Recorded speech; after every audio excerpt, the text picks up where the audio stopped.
Hey folks, what you see here is a carpenter bee. He's looking to dig a hole, bore a hole into my storage shed, so I'm going to treat it.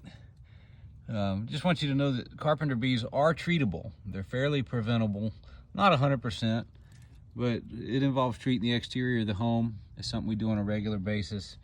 The typical home treatment for carpenter bees is anywhere between $175 and $225. And if it ends up being more, we'd talk to you about it. But you see, they're flying around right here. And they're buzzing all over my property. So anyway, if you want to know how to handle it yourself, or if you want somebody to handle it for you, we'd be happy to. That one right there is doing its thing.